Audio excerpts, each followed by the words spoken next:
Et salut tout le monde, sur ma chaîne Lorenzo High Tech, comme dans le titre, aujourd'hui on va parler de Xiaomi. Oui, il y a quelques jours je vous ai parlé du Xiaomi Redmi K60 Pro, aujourd'hui c'est au tour du Xiaomi Redmi K60. Alors bien entendu ces smartphones ont été annoncés que pour la Chine, mais vous inquiétez pas, ils vont arriver en France sous un autre nom. Je pense qu'ils vont arriver sous la gamme des Poco, les Poco F5 je pense. Du coup aujourd'hui je vais vous parler de ce Xiaomi Redmi K60, mais avant de commencer la vidéo, si vous n'êtes toujours pas abonné à ma chaîne YouTube, abonnez-vous, elle est 100% high tech. N'oubliez pas d'activer la petite cloche de notification pour être notifié lorsque je publie une vidéo, et aussi à ma page Instagram Lorenzo High Tech, je sens des informations, des promotions, tout ça en story, et maintenant c'est parti. Maintenant, avant de commencer par parler du design, des caractéristiques de ce Xiaomi Redmi K60, on va parler de prix. Alors ce Xiaomi Redmi K60 a été annoncé à 338 € en Chine. Alors bien entendu, il n'y a pas de taxe. S'il arrive sur le marché européen en France, bien entendu, il coûtera un peu plus cher. Je pense qu'on serait dans un entour de 400 à 500 €, pas plus, parce que la gamme Poco, souvent, on a des prix très intéressants. C'est même la gamme chez Xiaomi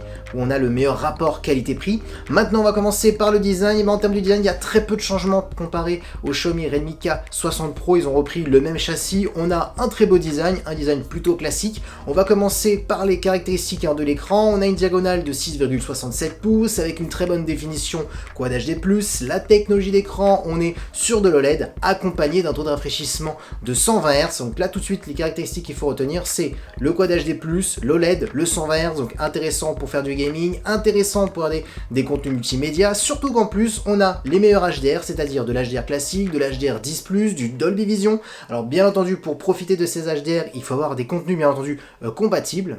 Ensuite, on aura normalement un écran qui sera plutôt lumineux parce qu'on est quand même sur du 1400 nits, donc pareil comme le Xiaomi Redmi K60 Pro, on a toujours une caméra frontale de 16 mégapixels et concernant la sécurité, on a un capteur d'empreinte qui est sous l'écran. Du coup, franchement, sur le papier, il n'y a rien à dire, on a vraiment de très bonnes caractéristiques et d'ailleurs, il n'y a aucune différence pour l'instant au niveau de l'écran concernant le Xiaomi Redmi K60 et le Xiaomi Redmi K60 Pro. Maintenant, parlons de la partie photo. Alors bien entendu, là oui, il y aura une différence concernant la photo comparé au Xiaomi Redmi K60 Pro, qui est un smartphone un peu plus cher et un peu plus haut de gamme, donc c'est normal. Bien entendu, on appuie en capteur principal le capteur de 50 mégapixels de 1 pouce qu'on avait sur le Xiaomi Redmi K60 Pro, qui permettait d'avoir plus de détails pour les photos de jour, plus de lumière notamment pour les photos de nuit. Là, on a un simple capteur classique de 64 mégapixels, donc il faudra quand même l'affaire par rapport au prix du smartphone, je trouve. Ensuite, on aura un ultra grand angle pour faire des photos à plan large de 8 mégapixels, un macro pour faire des photos d'objets de près, on est sur du 2 mégapixels, et concernant par contre la partie vidéo, on pourra toujours filmer jusqu'en 8K en 24 images par seconde ou en 4K jusqu'en 60 images par seconde. Du coup, vous le voyez bien, la fiche technique est quand même plutôt intéressante par rapport au prix du smartphone. Bien entendu, on sera quand même en dessous par rapport au Xiaomi Redmi K60 Pro. Maintenant, parlons de performance, le point fort de la gamme Redmi K en Chine et la gamme Poco en Europe. Alors bien entendu, vous aurez le choix entre 8 et 16 Go de RAM. Alors bien entendu, ça c'est le choix en Chine. Je pense qu'en France, on aura beaucoup moins de choix en termes de RAM parce qu'ils vont pas mettre 10 000 modèles et surtout en termes de prix, il n'y aura pas une grosse différence sinon entre le Redmi K60 et le Redmi K60 Pro. Donc je pense que on sera entre 8 et 12 Go de RAM en termes de choix pour l'Europe, je pense. Ensuite, comme processeur, on a tout simplement un très bon processeur haut de gamme de Qualcomm, le Snapdragon 8 Plus Gen 1. Donc oui, elle est la différence comparée Redmi K60 Pro où on avait le tout dernier processeur de Qualcomm, c'est-à-dire le Snapdragon 8 Gen 2. Là on est à le Plus Gen 1, c'est tout à fait normal, on est obligé pour baisser le prix de baisser les performances, mais ça reste quand même un très bon processeur pour faire tourner tous les derniers jeux vidéo, les dernières applications les plus gourmandes. On a aussi la compatibilité 5G. Ensuite en termes de stockage, vous aurez le choix entre 128, 256 et 512 Go.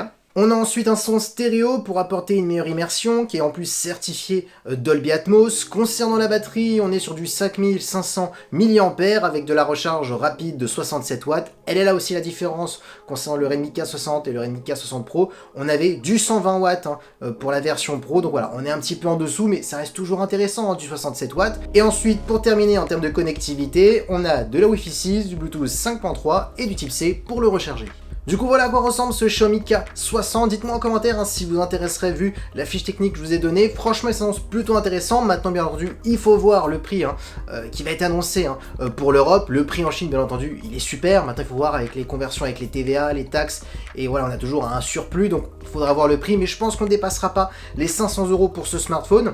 Ensuite maintenant comparé au Xiaomi K60 Pro, les grosses différences c'est la recharge rapide qu'on n'a plus. Alors, on a de la recharge rapide mais pas ultra rapide de 125 watts. On n'a pas bien entendu le Snapdragon 8 Gen 2, on a un Snapdragon 8 Plus Gen 1, mais qui reste quand même toujours très performant. Par contre, l'écran, c'est le même. La partie photo, bien entendu, on est en dessous, on n'a pas le nouveau capteur de Samsung de 1 pouce. Donc, voilà les différences entre les deux. Maintenant, voilà, pour vous aider à choisir entre les deux, il faut se dire, est-ce que vous êtes quelqu'un qui veut vraiment la meilleure partie photo? Là, si vous voulez la meilleure partie photo, ça sera la version Pro. Ensuite, les meilleures performances, là, ça sera toujours la version Pro. Par contre, si le processeur, le Snapdragon 8 Plus Gen 1 vous suffit et que la partie photo vous suffit et l'écran aussi, franchement, ça peut être vraiment intéressant de prendre le Xiaomi Redmi K60.